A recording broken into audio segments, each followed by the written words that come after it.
quais são as regras para os torcedores que vão ao estádio? Para falar sobre o assunto, recebemos aqui nos estúdios da TV Justiça o advogado e auditor da Justiça Desportiva, Vinícius Cavalcante, a quem, antes de mais nada, eu agradeço a presença. Boa tarde, doutor. Boa tarde.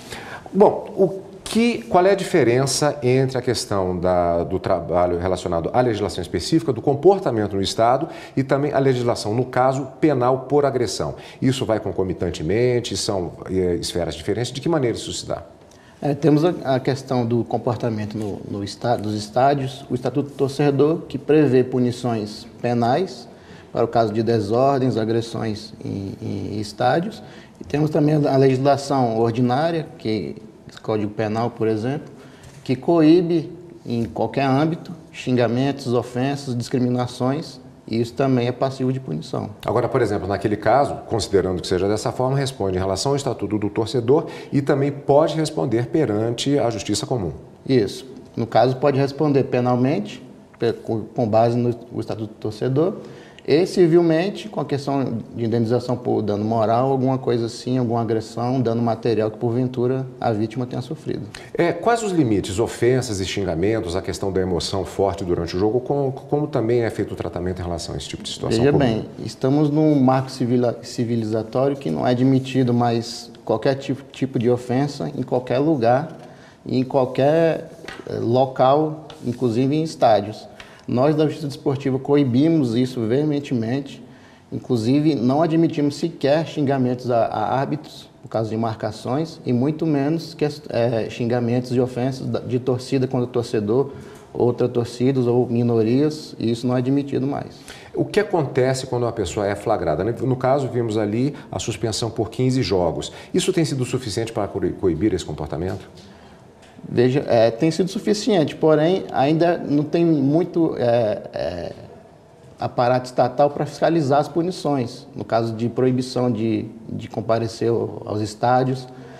A exceção que temos é o estádio da Baixada, do Atlético Paranaense, porque eles possuem identificação biométrica nas catracas, e quando uma pessoa que é condenada a não frequentar estádios, ela chega na catraca, ela soa um alarme, um aviso, e a pessoa é impedida de entrar e encaminhada para a polícia porque é um descumprimento de uma decisão judicial. Existem situações em que alguns torcedores eles são totalmente banidos de frequentar estádios ou não chegamos a esse ponto ainda? Nós chegamos a esse ponto porque a nossa Constituição não admite penas perpétuas, então tem que ser sempre caso a caso e umas penas com razoabilidade para que não seja eterna. Qual a responsabilidade dos clubes?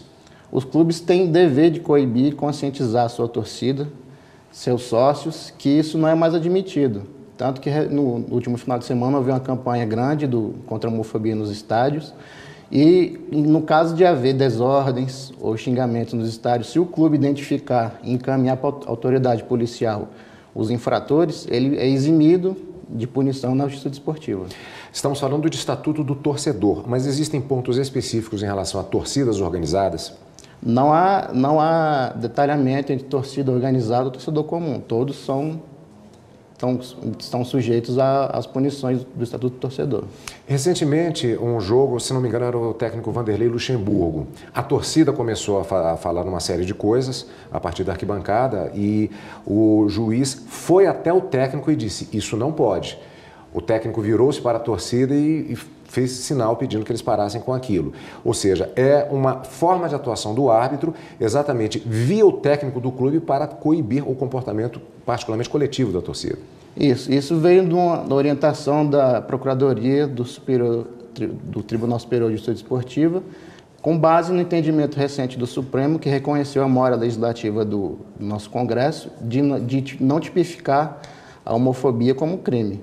E essa orientação veio de cima para baixo, tem que primeiro estar conscientizando para não acontecer mais, e se acontecer, os torcedores e os clubes estão sujeitos às punições, tanto da Justiça Comum quanto da Desportiva. Maltrato aos animais pode ser incluído? Eu estou lembrando agora do episódio em que um urubu, voando no jogo do Flamengo, sobrevoou uma torcida e alguém atingiu o animal e o animal acabou sendo massacrado. Isso também pode incluir? Sim, o Código Brasileiro de Justiça Desportiva, ele trata como desordem, por exemplo, e desrespeito a qualquer ser vivo que, porventura, ocorra algum maus tratos, tanto de pessoa física quanto de um animal, é sujeito à punição. Bom, isso sem falar de homofobia, como falamos na verdade agora, mas também a questão do racismo e várias situações que são crimes. Fiquemos de olho, portanto, nessa situação. Doutor, muito obrigado pela sua participação. Obrigado, boa tarde. Boa tarde.